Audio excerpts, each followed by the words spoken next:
This is the true play-by-play account of what happened when I stayed overnight at Ohio's Mansfield Reformatory on January 23rd.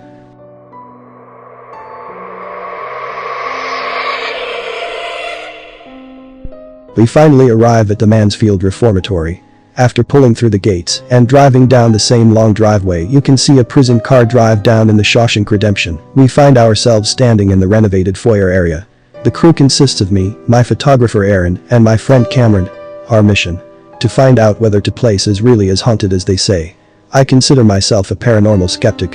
I'm not outright opposed to the idea of ghosts and whatnot, but I certainly scoff at all the Travel Channel specials featuring sensational mediums and rowdy poltergeists.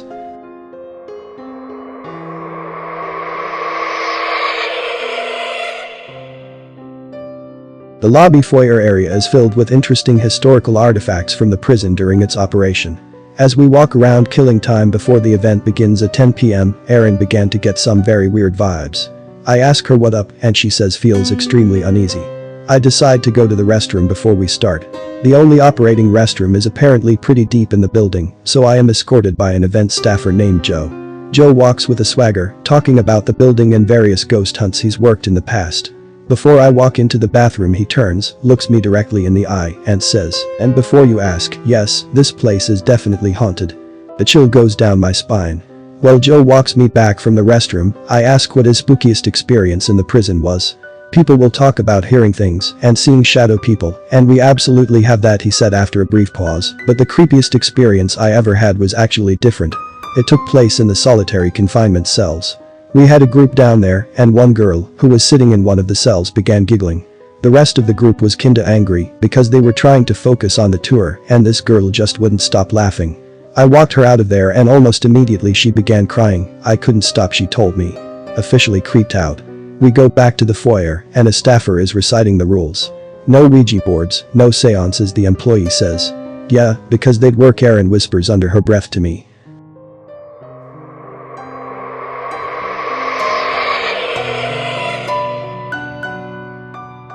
Okay, the night has officially begun and we decide to scope out the cell blocks first. The cell blocks are, well, pretty much what they sound like. There are rows and columns of cells stretching down over 100 yards. We spend a lot of time walking around the ground floor, getting a feel for the place and our equipment. We poke around in some cell and in this creepy AF little room that had who knows what purpose. The whole place definitely feels spooky, which is absolutely not helped by the cardboard cutouts of Shawshank Redemption characters that some cruel person decided to put all around the place, but nothing paranormal yet.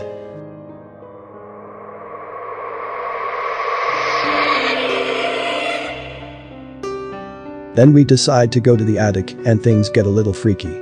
The attic is a huge vast array of broken church pews, old junk, and heating ducts. We slowly walk the entire thing to the very end where there are some additional chambers and a lonely chair. The three of us gather together and Aaron suggests we all turn off our flashlights in unison. Clinging to each other like infants to their parents, we click off our lights and are submerged in total darkness. We let a minute go by and then another when suddenly Aaron gasps, "What the hell is that?" Cameron and I look up but don't see anything. Aaron explains that she had seen a light at the far other end, the entrance side of the room. Suddenly, it appears again. It glows orange and moves up and down from the corner of the ceiling. We turn our flashlights back on and it vanishes. "What was that?" I ask as we bounce possibilities off each other. It didn't look like a traditional orb that I had seen on ghost hunting television shows, and Cameron thought it might be the light from a flashlight shining through from another room. As we inspect the area it was coming from, we don't see anything man-made that could have produced it.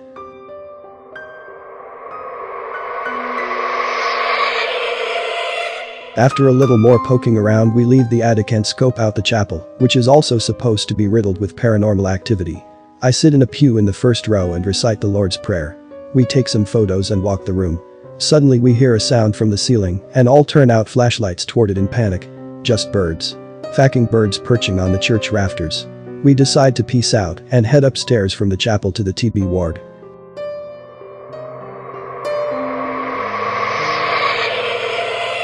The steps up to the TB ward were extremely narrow and difficult to navigate. By the time we pushed the door open to the vast open expanse of the room, we were pretty on edge. Only a few steps inside the room, I gasped, and everyone froze. A headless bird lay dead on the floor.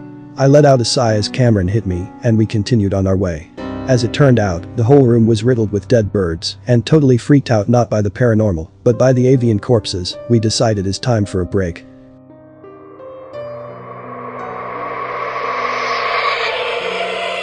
We go back to the break room where the Reformatories Preservation Society, who organized the event and maintains the prison, serves pizza and the worst coffee I've ever had in my life. We talk to another event staffer and ask him if there is any explanation for this weird light that we saw in the attic. He almost immediately replies no and elaborates that there isn't any sort of lighting up there that would look like what we saw. We decided it's time to pay another visit to the attic and see is up with this orb.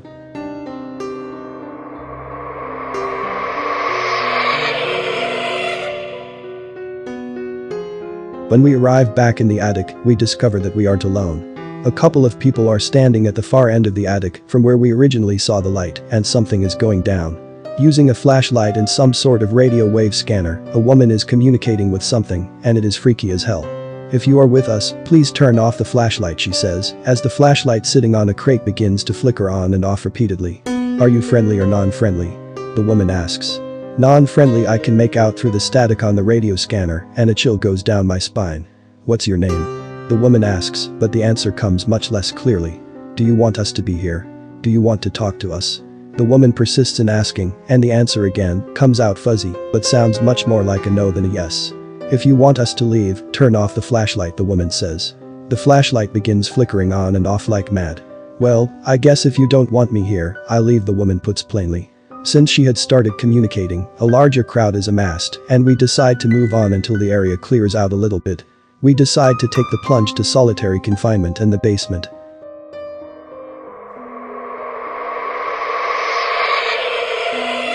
On our way to solitary, we traveled through the east cell block on an upper level. The scaffolding is extremely narrow, and you definitely get a weird feeling while passing cell after cell.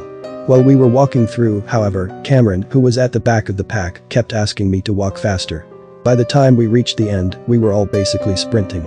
He said that he felt like someone was following him, and both he and Aaron heard footsteps behind them. I, being in the front, heard footsteps behind me too, but I just assumed it was theirs. After getting to the wing of the prison where solitary is located, we actually ended up in the sub-basement cause we didn't have any idea where we were going, and this was an area that I was extremely eager to leave. Besides being eerie and spooky, the ceiling was extremely low, leaving me with a very claustrophobic feeling. Then came solitary, or the hole. Maybe because solitary confinement had been so hyped up as this creepy AF place, or maybe because we had already had experiences elsewhere, that it didn't quite meet my expectations.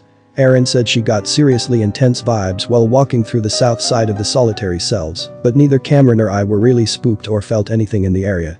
After walking around the area a few times, we popped upstairs to the courtroom and scoped that room out as well. Afterward, we make our way through the old library and infirmary. The library still has a few scattered old books, and the infirmary is littered with random chairs and some abandoned medical equipment.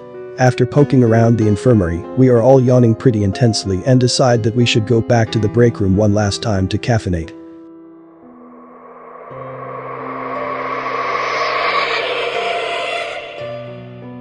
We regroup in the break room and discuss the occurrence in the attic. A staffer, Doug, comes by and asks us what we experienced.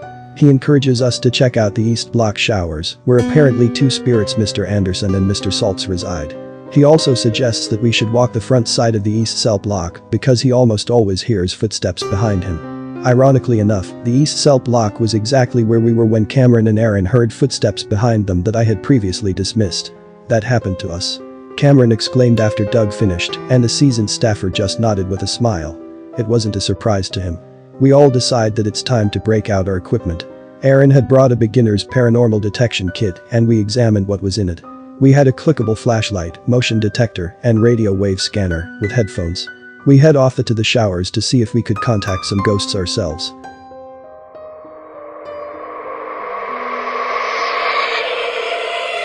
We set up the motion detector at the end of a bench facing the showers, and I put on my headphones connected to our radio wave scanner. We try asking for both Mr. Anderson and Mr. Saltz, but to no avail. We need to do something to get their attention, I muse. I have an idea. Cameron exclaims while putting his flashlight on the ground and standing up, "Hey ghost." Jake dropped the soap, Aaron, and I look at each other and groan. Maybe it's time to try another room.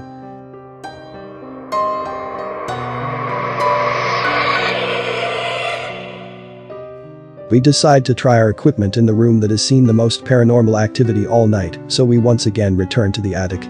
Similar to the first time we went there, it is completely empty. We set up our stuff at the end of the room where the woman before had been communicating with a spirit. We begin by introducing ourselves and asking questions. We invite it to flicker our flashlight or set off the motion detector to make its presence known. I listen to the static in my headset as nothing changes. After a while, I muse, "I bet you're sick of people bothering you tonight," and without warning, my headset begins blaring Justin Bieber. "What is that?" Erin asks with a puzzled look on her face. "The Biebs," I reply as I remove the headphones. "That's not a radio," she replies slowly. We all look at each other.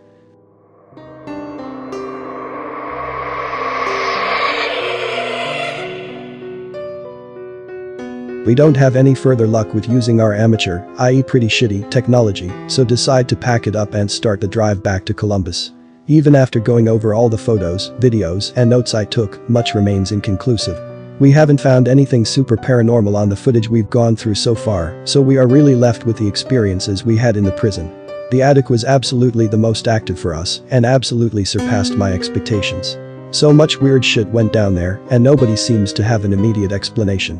The footsteps phenomenon in the East Cell block was also fishy, though there is also something to say about nerves and sheer coincidence. If it wasn't clear, we also didn't have a perfect handle on equipment either. I would be very interested in going back with better equipment and more training. For now, however, I'd say a casual examination of the evidence suggests that some of the formerly interned absolutely remain at Ohio's Mansfield Reformatory.